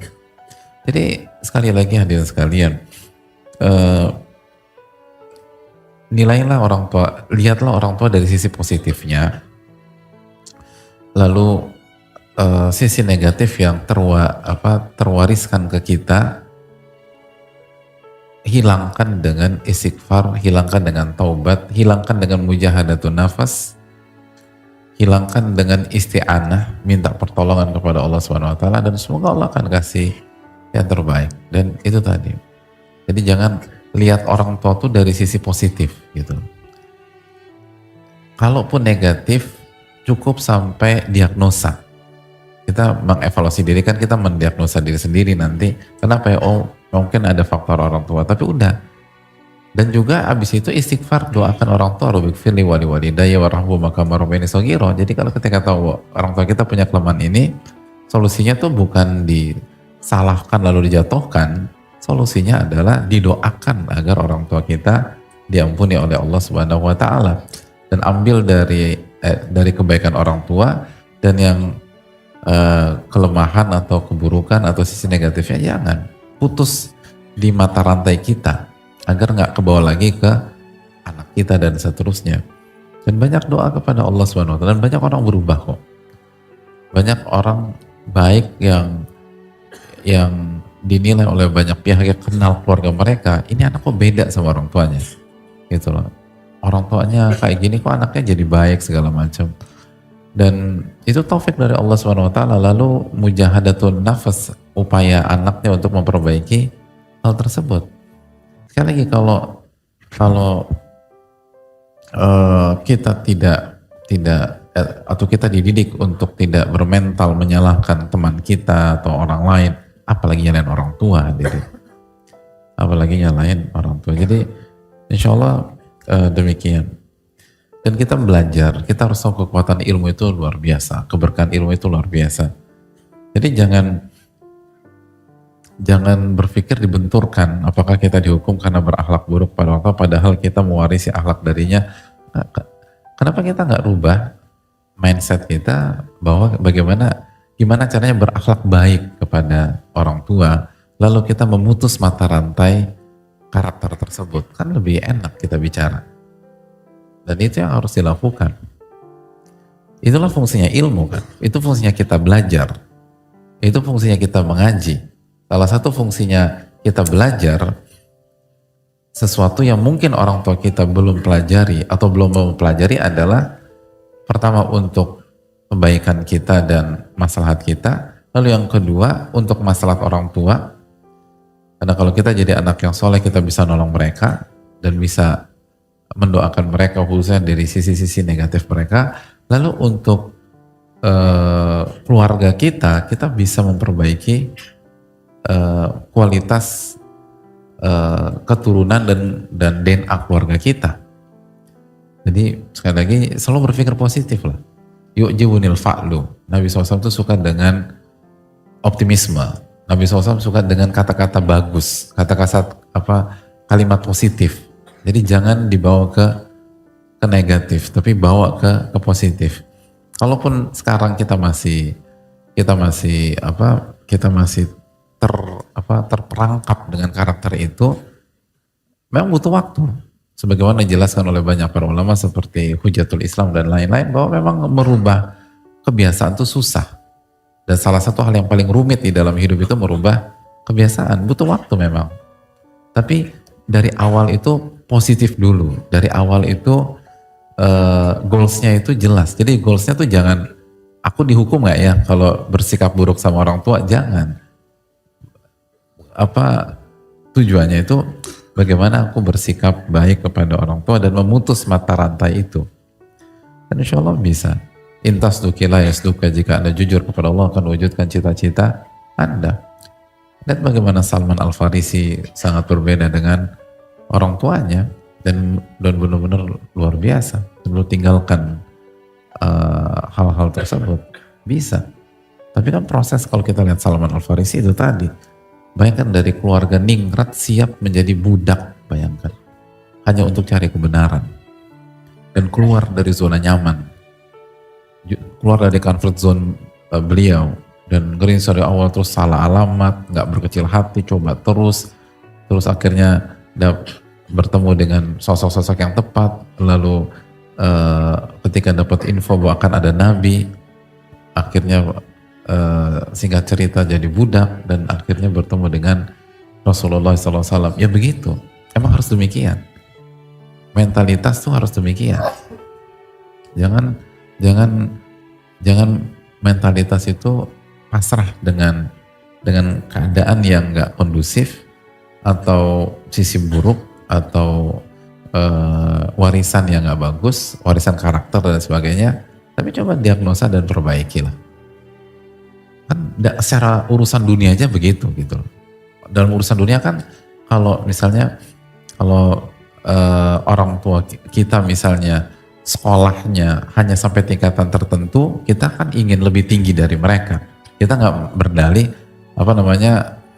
gimana hukumnya kalau aku hanya sampai SD saja karena orang tuaku sampai SD. Padahal dia bisa lanjutkan. Kecuali kalau dia nggak bisa lanjutkan, dia bisa lanjutkan. Tapi dia lebih milih opsi gimana ya hukumnya kalau saya berhenti sampai SD saja karena anak orang tua saya sampai SD. Karena kalau di urusan dunia kita nggak mikir demikian. Jadi kita berpikir kalau orang tua kita SD maka kita TK. Bukan, lanjut ya. Kita tuh ya SMP lah, SMA lah, atau bahkan kuliah, atau bahkan S2, S3, bagaimana dapat scholarship di luar negeri. Kita berpikir demikian. Kalau orang tua nggak bisa ini berarti kita harus di atas. Terus demikian. Nah kalau urusan dunia aja kita berpikir positif, kenapa masalah karakter, masalah hal demikian, kita pasrah dan langsung bicara the worst case scenario, dihukum nggak ya kalau saya demikian? Enggak, anda punya opsi kok. Jangan menutup pintu yang Allah buka gitu loh. Anda punya opsi banyak. Anda punya opsi berubah, Anda punya opsi untuk Anda punya opsi untuk memperbaiki diri, mujahadatun nafas, Anda punya opsi untuk bergaul dengan orang-orang yang punya sisi positif dalam bidang itu. Misalnya orang tua kita, misalnya sangat, misalnya ada orang tua yang minder dan kita punya, akhirnya terwariskan sifat minder tersebut. Anda kan bisa bergaul dengan teman-teman Anda yang punya sisi yang energik, optimis, percaya diri dan seterusnya. Kan Anda bisa bergaul ke sana. Nggak usah bertanya, jangan langsung dibatasi apa hukumnya kalau saya minder karena orang tua saya minder dan saya akhirnya punya DNA minder dari orang tua. Kenapa harus berpikir demikian? Padahal kita diberikan Allah Subhanahu wa taala segala macam dan kita diberikan kesempatan untuk belajar agama, ngaji, dan kita bersama Al-Quran dan Sunnah Nabi SAW yang tadi kita ambil contohnya di surat Luqman 17, 18, 19. Wih, itu sangat mewah, sangat luar biasa, mind blowing, sampai volume suara saja diatur, kecepatan berjalan diatur, lalu cara berhadapan dengan orang diatur, cara berjalan diatur. Kenapa kita harus berhenti dan stagnan di sisi-sisi yang sebenarnya kita bisa berubah? Hidup itu berubah, dan sekali lagi sebagian ulama mengatakan bahwa sekali hidup salah satu karakter kehidupan itu bergerak, hadirin. Manusia itu makhluk bergerak, jangan diam, jangan pasif. Manusia itu makhluk aktif dan bergerak. Dan sebenarnya begitu juga dengan hal-hal duniawi lainnya. Intinya kehidupan ini tuh bergerak, makanya kan nggak ada berhenti. Waktu itu akan terus berjalan. Bumi itu bergerak, kan belajar segala macam kan. Manusia juga gitu. Makanya kalau manusia itu berhenti, repot dia. Ada nggak di antara hadirin sekalian yang punya pengalaman ngasuh kakek nenek atau orang tua yang udah sepuh, atau nggak usah sepuh deh, yang berbaring di atas kasurnya karena penyakit tertentu. Kalau seseorang hanya tidur di kasurnya dalam beberapa waktu tertentu, apa yang terjadi dengan kakinya? Mengecil kaki. Dan kalau terus tidur dan tidak digunakan, yang terjadi apa? Lumpuh loh bisa. Karena nggak dipakai. Kaki terus dipakai. Dan kalau kita merawat orang tua yang tiduran terus, lalu kita tidak bolak-balik beliau, apa yang terjadi dengan kulit punggungnya khususnya? Luka. Karena manusia terus bergerak. Makanya hebatnya Ashabul Kahfi kan itu bisa ratusan tahun nggak apa-apa. Itu kan ajaib, hadirin sekalian. Dan nanti baca di hari Jumat misalnya, manusia itu harus bergerak. Hidup tuh demikian. Jadi jangan pasif, jangan berpikir gimana ya kan, saya kan ini kan karena orang tua saya. Anda bergerak, Anda belajar, Anda coba hal baru, Anda berusaha, Anda bergaul dengan orang-orang baik, orang-orang positif, lalu ambil ilmu dari mereka. Itu semua sunnah Rasulullah Sallallahu Alaihi Wasallam. Semua demikian. Jangan diam. Jangan diam. Diam itu bahaya. Hadirin naik sepeda semahal apapun, kalau diam jatuh, hadirin. Begitu juga motor, diam gitu jatuh. Ya mungkin ada orang-orang yang jago yang bisa tahan keseimbangan, tapi mau sampai kapan di situ? Diam itu bukan opsi. Kita harus jalan. Gitu loh. Kita harus jalan. Bahkan ketika kita melakukan kesalahan, kita harus terus maju ke depan. Gitu. Makanya kan dalam bidang olahraga kan ada istilah positive failure. Jadi gimana kalau kita gagal tuh gagal positif. Gitu. Jalan terus. Hidup terus jalan. Hidup itu harus jalan. Gak bisa diem gitu. Walaupun kita buat kesalahan. Hadirin naik lewat tol misalnya, tol dalam kota atau lingkar luar, lalu salah keluar, harusnya keluar kiri, misalnya keluar di Gatsu misalnya gitu, atau keluar di Kuningan, salah nih gitu.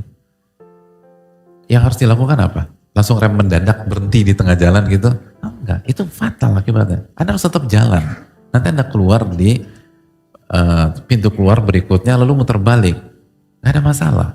Ya masalah sih terlambat, tapi paling enggak artinya ada solusi gitu loh. Bukan berhenti di ya Allah salah berhenti, Allah berhenti. Ya perbanyak baca la ilaha illallah. Anda akan disikat dari belakang. Anda nggak boleh berhenti. Hidup tuh nggak boleh berhenti. Anda harus terus jalan. Kalaupun Anda salah, Anda harus terus jalan. Itu makna kehidupan. Jangan berhenti. Dan yang jadi masalah, ketika buat kesalahan, kita diam, terus meratap segala. Apa itu poinnya? Anda harus terus jalan. Hidup itu bergerak. Hidup itu melakukan langkah. Dan demikian. Waktu itu nggak pernah berhenti, hadirin sekalian. Jadi jangan, apalagi menyalahkan generasi sebelumnya. Jangan. Generasi sebelumnya diambil positifnya. Lalu diperbaiki. Gitu. Itu hal yang perlu. Dan kita kalau bisa kita islah generasi sebelumnya, kita dakwain orang tua, kita ajak, bukan hanya kita yang berubah, tapi orang tua kita juga kita ajak berubah. Nah begitu, mentalitas itu yang penting, apalagi udah ngaji. Jadi jangan mentalitas nyalain orang. Nyalain orang tuh nggak perlu terlalu banyak belajar, hadirin. Itu udah bisa dikuasai tanpa harus ribet belajar segala macam, nyalain A, nyalain B, nyalain C, gitu loh. Dan yang pertama kali suka nyalain kan iblis, gitu loh.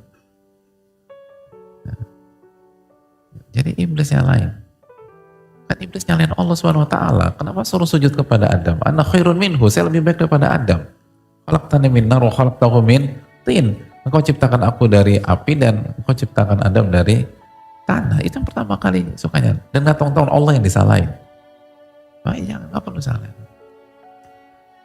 Yang harus kita lakukan adalah belajar dari kesalahan, belajar dari kegagalan, dan kembalikan kepada tauhid kita kepada Allah Subhanahu wa taala. Rabbana ma khalaqta hadza batila. Ya Allah, Engkau gak mungkin menciptakan sesuatu tanpa alasan, tanpa hikmah, tanpa pelajaran. Itu tauhidnya digunakan. Kan kita belajar tauhid, itu diamalkan tauhid itu. Dan yang kita pelajari di Sabtu malam ini kan nilai-nilai tauhid dan atau hal-hal yang keikhlasan tauhid kepada Allah Subhanahu wa taala. Jadi sekali lagi itu diterapkan. Kalau temen aja nggak perlu kita salahkan, apalagi orang tua. Ambil kebaikannya, lalu benahi yang kurang, lalu dakwahi orang tua kita dan terus maju ke depan dan perbaiki kualitas keluarga kita atau keluarga besar kita. Itu yang harus kita lakukan. Dan kita butuh mentalitas seperti itu di kalangan penuntut ilmu atau orang yang ngaji. Jadi positif terus hidup gitu loh. Walaupun ada goncangan sini, ditabrak sini segala macam dan nggak sempurna, tapi hidup tuh punya energi, punya spirit, punya semangat, punya optimisme. Itu penting. Allah ta'ala misalnya.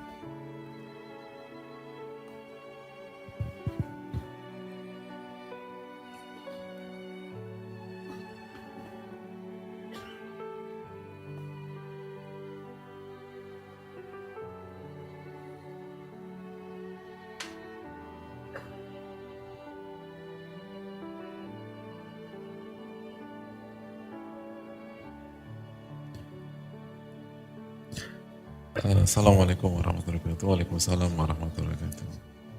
Semoga Ustadz, keluarga dan tim selalu dalam lindungan Allah. Amin. Ustadz qadarullah ya wa masyafa'al, mohon doanya untuk almarhum suami saya yang meninggal seminggu lalu tepat 8 Februari 25. Innalillahi ma akhwadha wa lahu ma ata wa kullu syai'in indahu bi ajal musamma fal tasbiri wa tahtasibi. Innalillahi ma akhwadha, sesungguhnya semua kita ini milik Allah dan Allah akan ambil kembali kita. Walahu ma ata, dan yang diberikan itu adalah milik Allah Subhanahu wa taala. Dan ketika Allah berikan sesuatu, pasti ada jangka waktunya, ada ajalnya. Maka kalau ajalnya datang, kata Nabi SAW, fal tasbiri, sabar dan berharaplah pahala dari Allah Subhanahu wa taala. Meninggal karena kanker lidah stadium 4. Beliau tidak merokok, tidak alkohol, hidup lurus, Masya Allah. Ya itu poin. Yaitu mau sehebat apapun manusia ngejaga, Ya Allah berkehendak hadirin.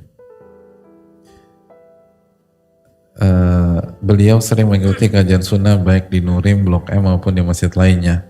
Alhamdulillah. Bahkan di saat sudah didiagnosa kanker fisik masih mampu untuk kajian, belum sempatkan hadir kajian. Ustaz, saya bersaksi suami saya baik banget.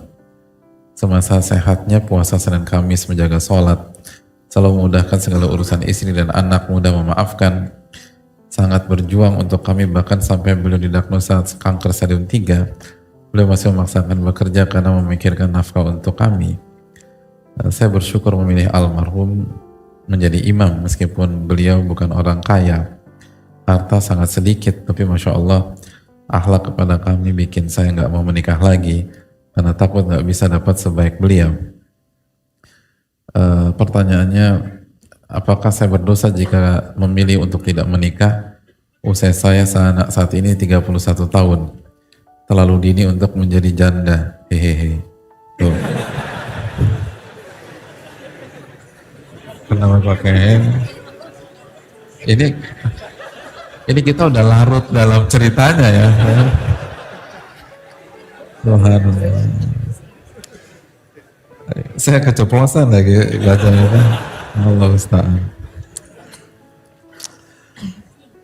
Ya. Oke. Balik lagi ke genre pertanyaan ini. Saya sudah ikhlas banget karena ini takdir Allah dan yang terbaik untuk suami saya, karena kasihan banget lihat suami meringkih kesakitan. Tapi kenapa Allah memberikan takdir secepat ini ya, di saat saya masih berusia 31 tahun dan anak 4,5 tahun. Di sisi lain kasihan suami saya, dunianya belum indah, belum dititipkan dunia oleh Allah Subhanahu wa taala seperti motor, mobil, rumah, umroh, tapi sudah dipanggil oleh Allah Subhanahu wa taala. Saya pernah berjanji untuk badal umrah untuk almarhum saat almarhum sakit, tapi saya belum umrah. Apakah saya harus umrah dulu baru bisa badal umrah untuk suami saya? Ya, terima kasih atas pertanyaannya. Pertanyaan ketiga dulu ya. Pertanyaan ketiga, syaratnya umrah dulu. Habis umrah baru berikutnya badalkan untuk suami. Sebagaimana hadis Nabi SAW. Adapun kenapa diberikan takdir sifat ini di saat masih usia 31 tahun dan anak 4,5 tahun, kembali kepada firman Allah dalam beberapa ayatnya seperti Al-Baqarah 216, wa asa an takrahu syai'an wa huwa khairul lakum. Jadi yang kalian gak suka itu yang terbaik buat kalian, wa asa an tuhibbu syai'an wa huwa syarrul lakum. Dan yang kalian inginkan itu buruk buat kalian. Wallahu ya'lamu wa antum la ta'lamun. Allah yang maha tahu dan kalian gak tahu apapun. Jadi yang terbaik untuk menutup hidup suami kita adalah pada saat itu, pada saat pekan lalu. Itu yang terbaik. Dan semoga suami beliau husnul khotimah. Amin ya rabbal alamin. Dan jangan pernah meragukan kemahabijakan Allah Subhanahu wa taala dalam menentukan timing. Allah Maha Ahkamul Hakimin, Allah Maha bijak dan pemutus hukum yang paling bijaksana. Dan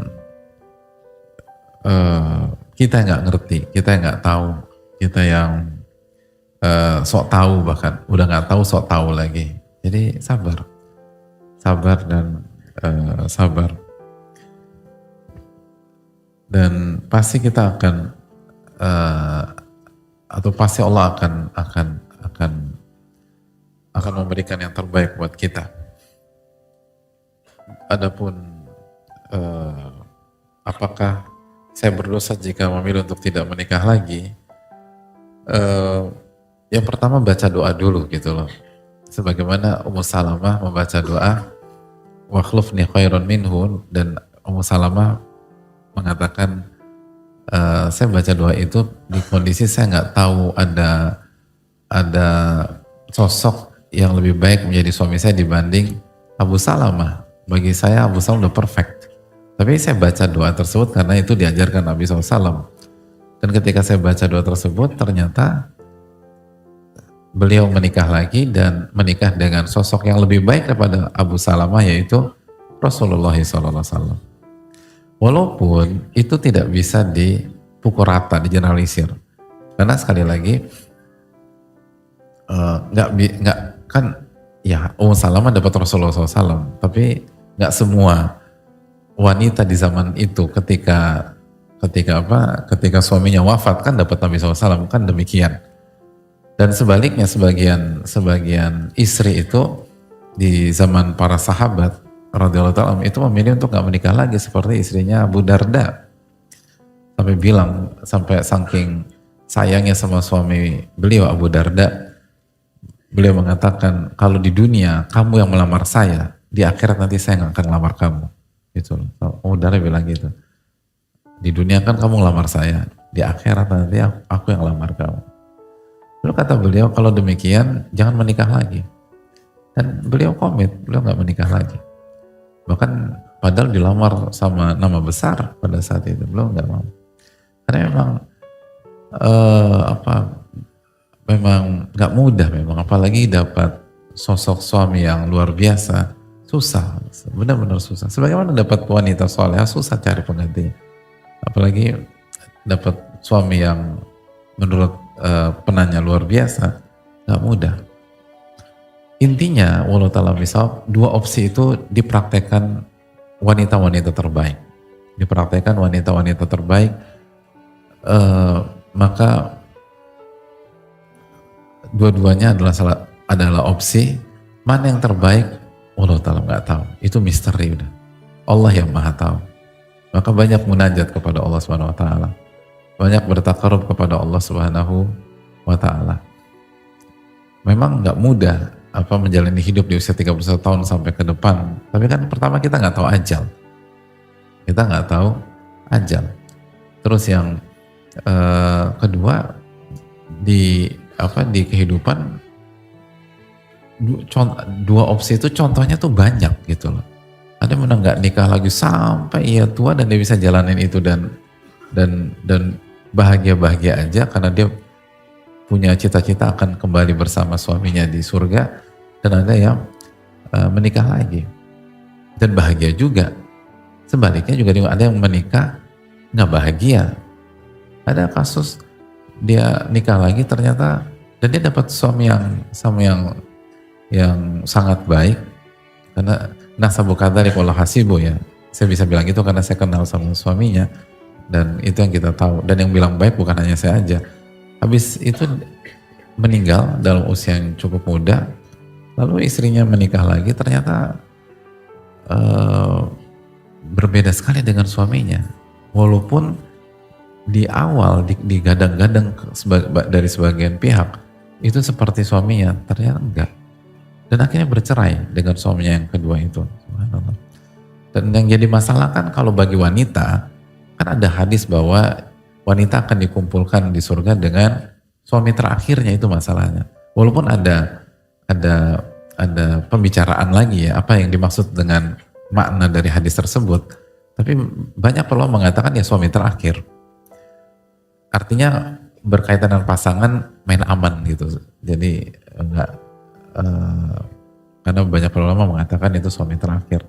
Nggak mudah, sangat berat. Sebagaimana di sisi lain memang berat untuk bertahan sendiri dan sebagian tersiksa. Tapi nggak semua wanita tersiksa. Sebagian justru menikmati kesendirian dengan anaknya gitu, dia bisa ini dan dia punya dia hidup bersama spirit suami yang wafat dan nilai-nilai tersebut, dan dia jaga dan dia bertekad untuk kembali bersama di surga. Intinya dua opsi ini dilakukan oleh wanita-wanita soleha dan kita nggak pernah tahu mana yang terbaik untuk penanya. Yang paling tahu mana yang terbaik untuk penanya adalah Robnya penanya, Al-Alimul Khabir, yang mau mengetahui baik yang global maupun yang detail. Jadi banyak minta petunjuk, banyak bertakarub sama Allah Subhanahu wa taala, dan jangan sampai lupa tentang hal itu. Dan kalau suami kita baik banget, maka harus ekstra hati-hati kalau kita ingin menikah lagi. Harus ekstra hati-hati dan jangan gampang percaya.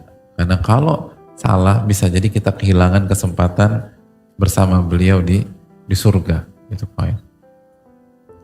Dan nggak dapat apa-apa juga gitu loh. Atau nggak dapat pengganti yang sepandan. Itu kan yang nyesek.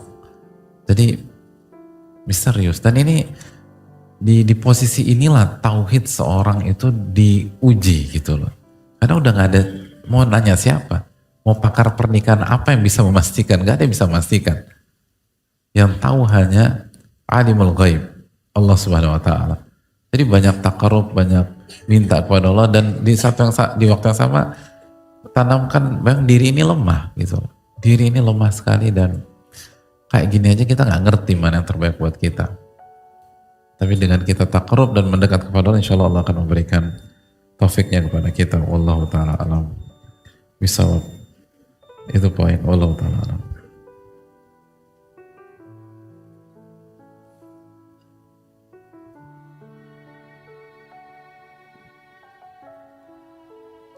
Assalamualaikum warahmatullahi wabarakatuh. Waalaikumsalam warahmatullahi wabarakatuh. Izin bertanya Ustadz, mohon bantuannya, saya anak SMA kelas 3 yang sedang dalam masa bimbingan. Yang sedang dalam masa bimbingan. Masa bimbang. Ketika ingin memilih program studi perguruan tinggi yang ingin saya dalami. Apakah ada saran untuk apa yang harus saya lakukan untuk melewati masa bimbang ini? Atau mungkin ada saran program studi yang Ustadz rekomendasikan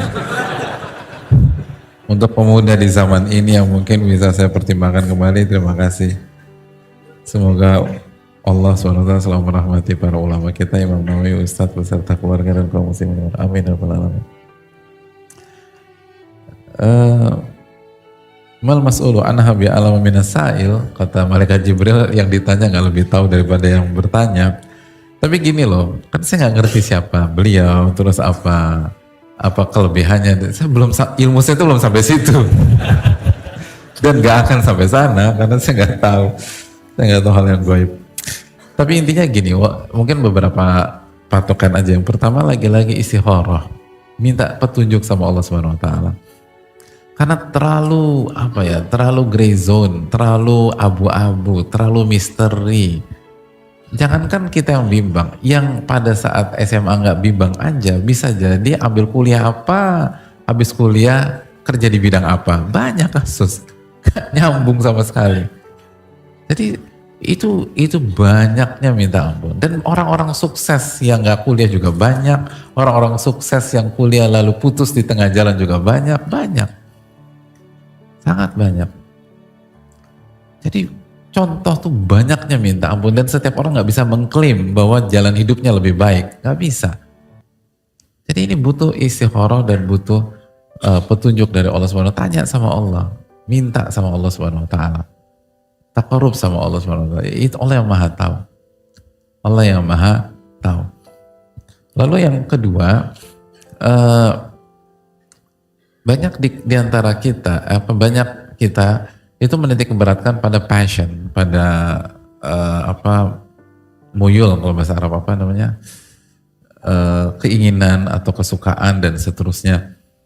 Itu bagus, tapi walau ta'ala misawab, yang paling penting itu kebutuhan, bukan kebutuhan dan bakat kita.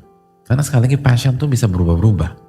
Ada banyak di antara kita passionnya di usia 20 tahun dengan passionnya usia 25 tahun tuh beda. Nanti 30 beda lagi dan seterusnya. Dan passion kita tuh seringkali terpengaruh dengan pengaruh dari luar diri kita ya. Lingkungan atau yang lagi tren pada hari ini dan seterusnya. Tapi itu sah-sah aja. Hanya saja Allah teman-teman, kebutuhan itu penting. Cari yang paling dibutuhkan oleh umat. Cari yang paling dibutuhkan oleh banyak pihak. Dan sesuai dengan bakat kita atau kita bisa berjuang di sana. Karena kan selalu hidup kan selalu peperangan antara what and need gitu loh. Keinginan dengan kebutuhan. Dan secara umum yang objektif adalah kebutuhan. Selalu mau beli apa, selalu perangnya gitu. Apa yang saya butuhkan versus apa yang saya mau, kan demikian. Mau nikah juga gitu, apa yang kita butuhkan, apa yang kita mau. Secara umum hidup tuh tentang kebutuhan. Apa yang dibutuhkan.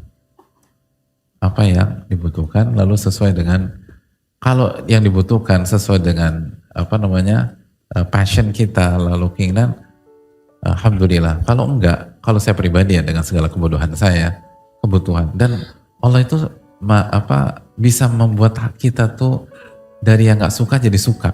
Sebaliknya, dari yang suka jadi nggak suka. Itu banyak banget kasus. Tapi kalau kebutuhan tuh objektif, ada datanya, ada bisa dibuktikan secara ilmiah, dan akan jauh lebih berkah karena kita menyelesaikan kebutuhan banyak pihak gitu loh. Dan itu kan salah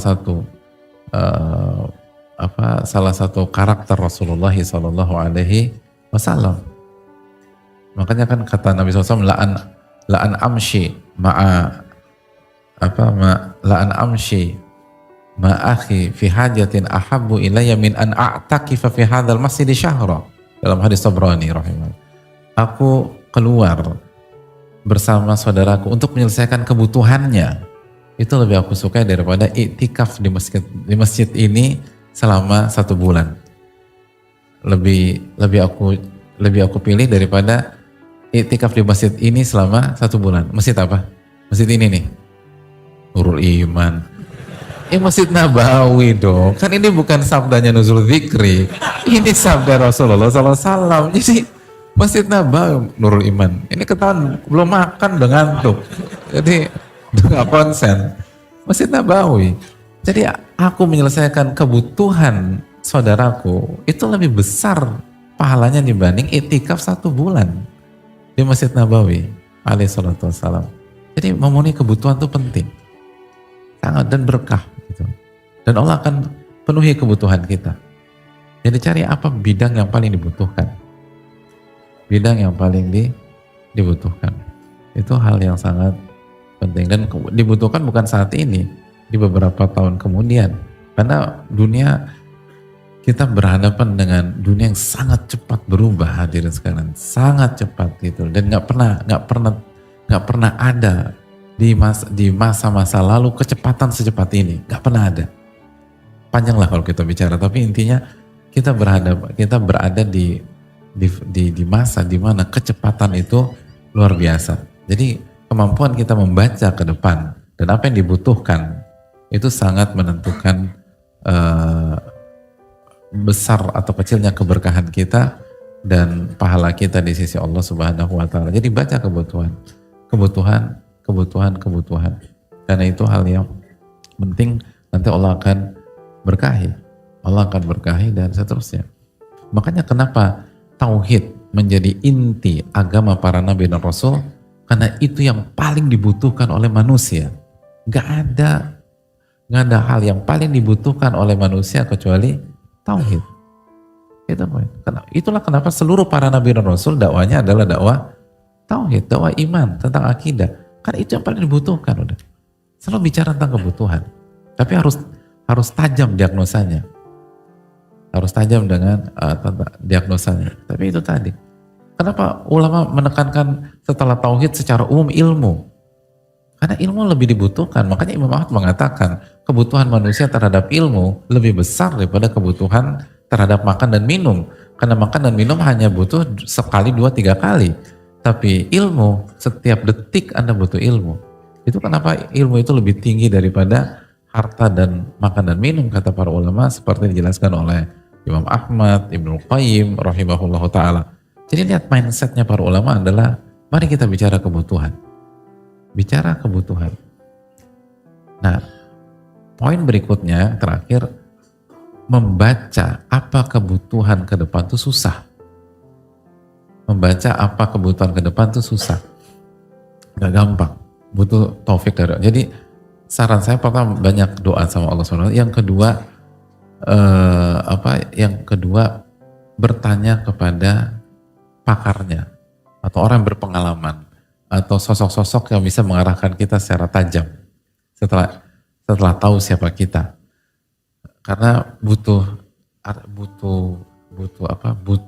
pengalaman panjang atau ilmu yang dalam dan pengalaman untuk membaca apa yang dibutuhkan masa depan. Lalu juga ilmu tentang sejarah penting. Karena untuk memprediksi masa depan, kita butuh data dari masa lalu. Selalu demikian. manusia itu untuk memprediksi masa depan yang abu-abu, yang nggak jelas, itu selalu menggunakan data masa lalu, selalu demikian. Jadi kalau kita nggak punya data masa lalu, kita harus tanya kepada orang-orang yang punya data masa lalu, apa sih yang dibutuhkan gitu loh.